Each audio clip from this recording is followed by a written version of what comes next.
I tend to be a long talker because I have many stories to tell. After lunch, I hope everybody would be awake. It's important. Most people actually fall asleep after lunch, especially after a big dinner. Come on in. You, coming in. Don't be afraid. Okay. So let me introduce myself. My name is Edward. I am I'm American Chinese. I was born in China, but we moved to Hong Kong when I was 2 years old. So that was in 1958. My family lived in Hong Kong until 1966. So we packed up our bags and immigrated to USA into New York City. So I've been in the USA environment since 1966, so it's been a while, right? So if you add up those years, you have an idea how old I am. So even though I look younger. Okay. So my background, I study chemical engineering. And I worked 5 years in the chemical industry. However, in 1984, this is with the advent of Apple and IBM, I found that the computer industry is growing very rapidly. So I moved into the computer industry in 1984. So it's been a long time. I think that's probably older than most people in this room here, okay? Since then, I got involved in many things in IT, from system integration, right, to software development, to solutions, right? I learned a lot about the Fintech industry when I worked in the Wall Street area. Some of my clients back in New York were Merrill Lynch. Now they are a division of Bank of America. HSBC, which is very popular here, right, in the bank. Credit Suisse, I have a friend here, David Marcelo, from Credit Suisse, retired. Right? So Credit Suisse was my customer back in New York, so I am very comfortable with the financial industry. So now, in the past few years, I find that there is a tremendous technology called blockchain that we can apply into the fintech area. And hopefully I can talk about some of that today and share some of my ideas and some of the trends in the business. So I formed a company 2 years ago called Unblock Blockchain. It's a blockchain solution center. What does that mean? Most people don't understand the concept of a solution center. So the idea of a solution, and that's the definition of people, process, and tools. It's not just technology. Blockchain by itself, you cannot use. Right? How many people touch blockchain? Unless you're a developer, you have no idea what, oh, sorry, 1, 2, okay. So most people never touch it. The solution side is where you see the applications on top. But in order to get to that stage, to build a business application, you need, or company need, multiple layer services, combine them together to build a platform for you to use. So in this case here, look at the blockchain layer. That's the fundamental, right? On top of blockchain, you need to connect it to a lot of things. API, toolkits, right, to wallets, what have you. And now there's a database layer and a layer you need to use, okay, the UI layer, the D-app layer, right, okay? All these are different services and different talents that you need. The system analyst layer, this is an important layer. A lot of people don't realize it, but unless you work for a major environment, a large corporation that has hundreds of thousands or millions of users, you must analyze the system layer, right? So you make sure you can scale from 10 users to 100,000 users to 10 million users. Very important, because blockchain is global. Business analyst layer, it's important. This is the business side. This is how you try to solve a business problem. A lot of my financial friends here, we talked about the business process, right? That's the driving solution. You must know what the business process is first, how to automate it, how to apply the technology, right? So that you can create a solution. You get the best technology with no knowledge of business process, no use, no use, right? The last one is interesting, why we're here today, market development. I've been in the software business since 1988. What my experiences are, when you have the best software in the world, right, but you don't know how to market it. you don't know how to tell people you have this product, your product goes nowhere. So you have to do the marketing, the sales, right, to promote the goodwill and the availability of your solution. With all that said, these are all the solutions that we're focusing on. Today, I'll talk about the World Token, next generation e-wallet. But we also have planned in the future for cross-border payment, asset-backed cryptos. I was talking to a nice investor today about the asset-backed crypto. Right? Dr. Lowe is right here. Very interesting topic. Right? And other solutions. So this is the diversity of blockchain that I want to talk about. Now, for those who are not familiar with fintech or financial industry as a whole, I borrowed this slide somewhere and I stole some of the information and I reuse it. So to show you the size of our business in the fintech. The left-hand side here, you cannot see him now, but that's Bill Gates. Who knows, who heard of Bill Gates? Everybody heard of Bill Gates, right? Okay. He has a net worth of $96 billion. Would it be? I have no idea where he keeps his money, right? This is important. Very wealthy man. Bitcoin. This is the market cap. Bitcoin market has dropped a little bit. Now it's down to 111 billion. And sometimes it goes up to 200 billion, comes down to 150. But that's the size. Overall, all the cryptocurrencies, about 202. Sometimes goes to 250, sometimes goes to 300. That's the fluctuation. Now the emphasis is not these areas because this is the current growth of our business. Look at the size of Amazon. The company is worth 973 billion. B. Apple, everybody heard of Apple, right? $1.2 trillion company is the first company to pass the $1 trillion mark. Right? Everybody has Apple, right? Okay? Or use Apple. In addition to that, we talked about USD, which is a fiscal standard. $1.5 trillion in circulation, in use. Gold cap. Gold cap's important. We talked about the asset-backed crypto market. Gold is one of the precious metals you can use to create a asset-backed coin. Physical money, 31 trillion. Stock market, huge, huge, $67 trillion. All the money combined, 83.6 trillion. Compared to crypto, 202.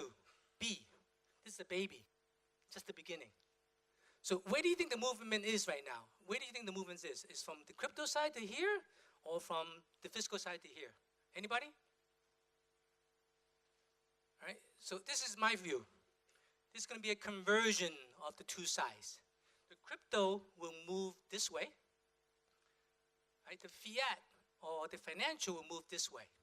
So therefore, talking about the communities that we have today, part of the group leaders you have to talk about right now is the massive growth of our industry that we will see. Right? We're talking about just the beginning of the business. Right? Just imagine a small amount of this comes to here. It'll make this thing 10 times bigger. Okay?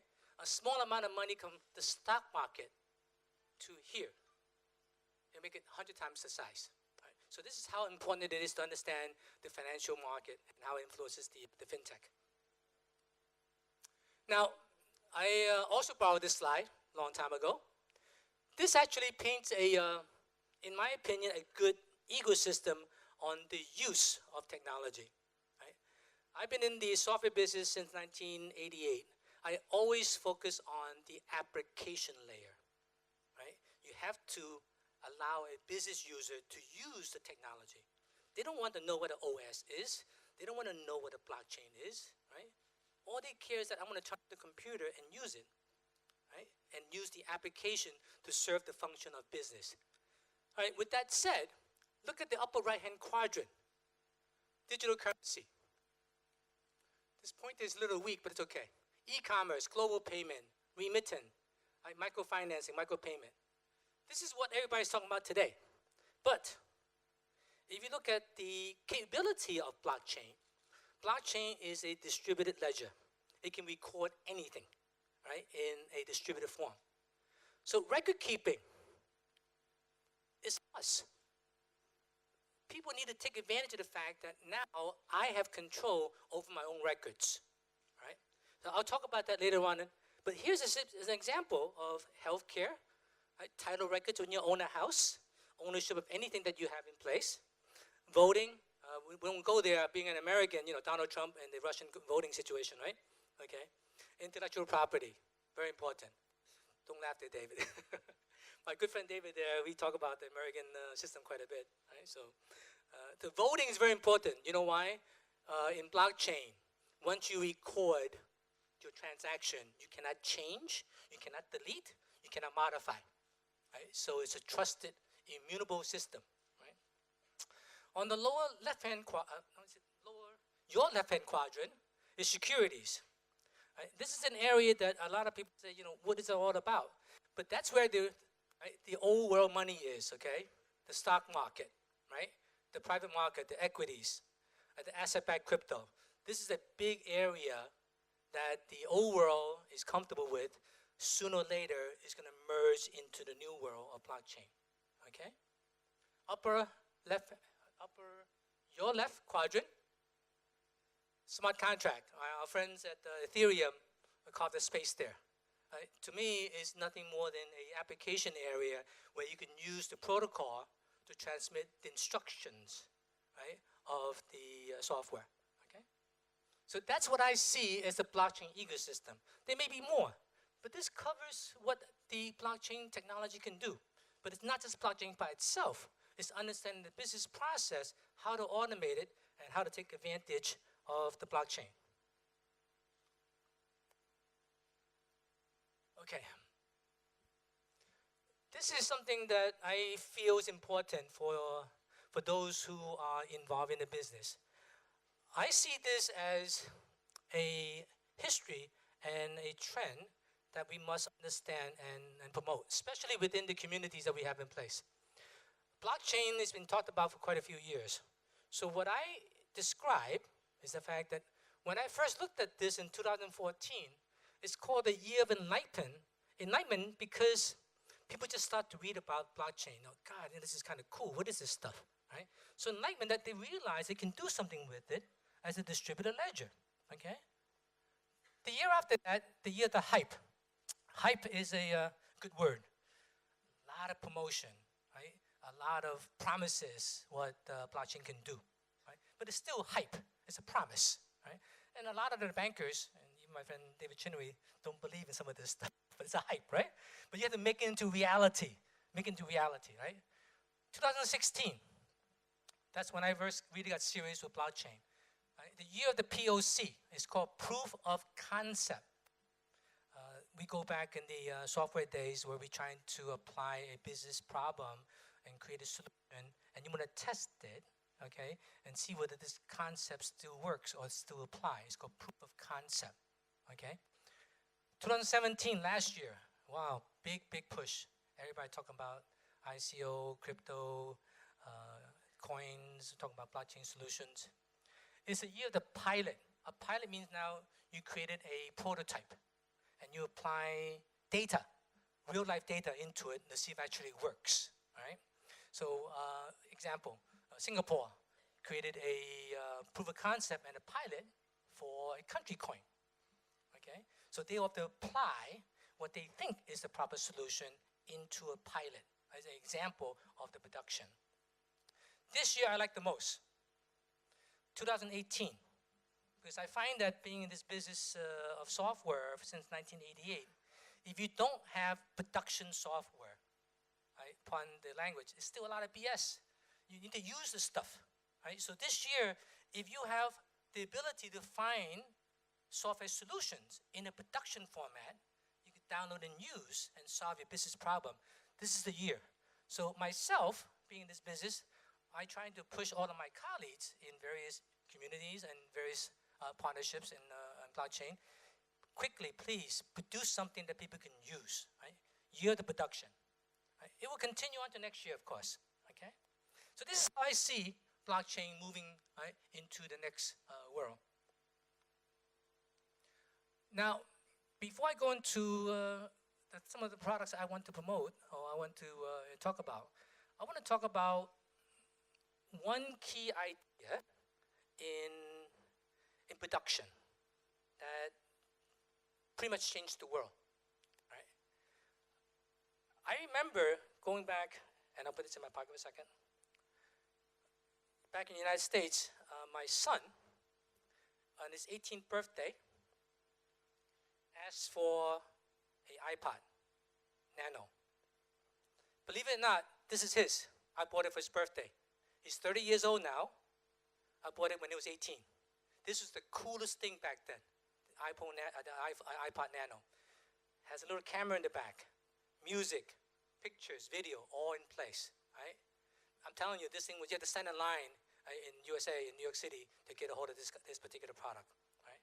So Steve Jobs says, I have iPod. I have iPod. But what does the world really need? It's more than just this.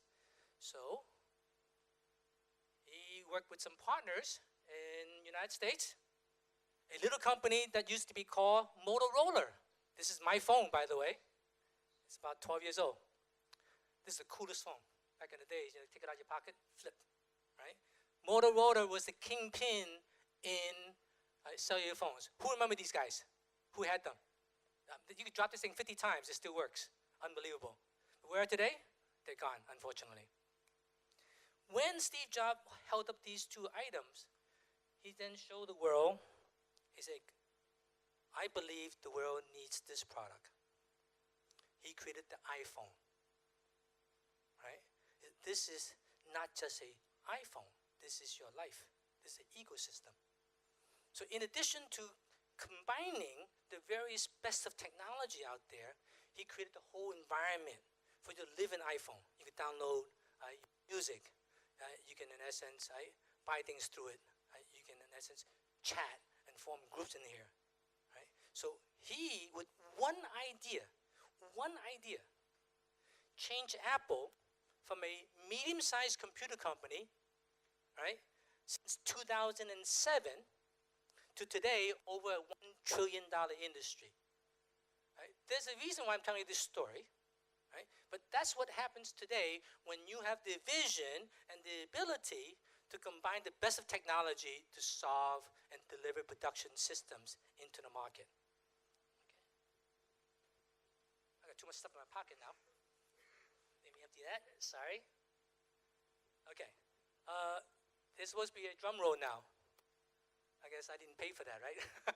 Okay, so now, with this story, I want to extend into our product announcement of our company. We're introducing a next generation e-wallet, World Token. People always ask me, why are you doing another e-wallet? I said, it's not just an e-wallet, it's next generation. Look what we're doing. We're creating the standard of your cash wallet, the ability for you to link to your card. Everybody use PayPal or Alipay or different kind of local wallets has this capability already, right? In addition to this, my technical partner and I talked about how to make everything transparent to the user for the crypto side. And I said, let's put together a solution where the crypto, the bank card, and the wallet are all seamless. So you don't have to go outside the system and come back in. At the same time, we have to add value to our crypto exchange because a lot of people don't understand it. So people say, how in the world do I buy a Bitcoin? You may be Bitcoin users or Ethereum users. You know how to create an account and buy coins, but 95% of the people out there don't. Believe it or not, we're only 5% market penetration. So for us to have a multi-currency next generation e-wallet, we allow you to create and use AI engine for the crypto exchange so that it's transparent. So when you have cards, bank cards or cash, you can use the crypto transparently. We have actually borrowed and coined the name Apollo. I'm an American, so the Apollo series is a very proud series for us. Apollo means innovation, power, okay? We went to the moon with that. So we have developed an AI bot that helps the mass market the everyday 95% users out there to use crypto exchange, right, to take advantage of, right, the high frequency, okay, high yield return you expect on crypto, right? I'm not going to go into the technology too much, but that's what's available to you today. As an investor, you want to buy coin, make money. That's all you care, right? You want to select the coins that you want to buy. We allow you to do that transparently. So that is the token, right, as a next generation e-wallet. In addition, following through to what I just talked about with our friend Steve Jobs, more than just creating a phone or iPhone, he created an ecosystem. Our ecosystem means that you have the ability to live your better life within your handset, your intelligent phone. So now, look at your left-hand column, wealth management. That's a traditional fintech term. Wealth management means that it's the ability for you to manage your wealth. All right? Left-hand side, personal asset management. Anything that you own, asset, pictures, anything that you own that you feel is your personal asset, you can record it. E-commerce, you want to be able to buy things. So today you buy things with credit cards, you buy things with your wallet. In the future, you don't really care whether it's crypto, cards, or cash. You can buy things online with e-commerce. Amazon Pay, or the other the other e-commerce sites you use this. Then you have the point of sale, POS, point of sale micropayment. Starbucks coffee, buy your donut, buy any kind of grocery store that you may want to buy. You should be able to use this wallet, the World Token wallet, to in essence create the transaction. So here's a little description, more on the individual details. The crypto exchange, Apollo AI bot, high frequency, allows you to trade very quickly in automated fashion. Right? This goes back in the Wall Street days, my time, where people write very sophisticated programs to trade automatically, the stocks up and down. Okay? Portfolio management, you can select the crypto that you want. Cards, very important. We have the ability right now to work with international cards, and one of our partners in Hong Kong actually should be here, our friend at Angel Card. Are they here? Hey, Ben, okay. Ben represents Angel Card. Right? So they are an international travel card. So you can preload money in the card and use anywhere in the world. Right? Very, very nice. Right? We have the cash wallet. That's your multi-currency. So we'll talk about that in a minute, where when you have the ability to sell your digital currency,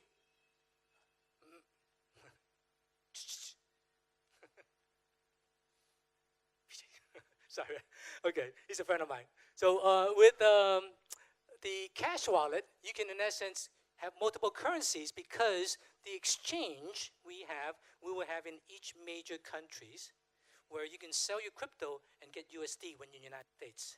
You're in Dubai, you can sell your crypto and get actually dirham, your local money.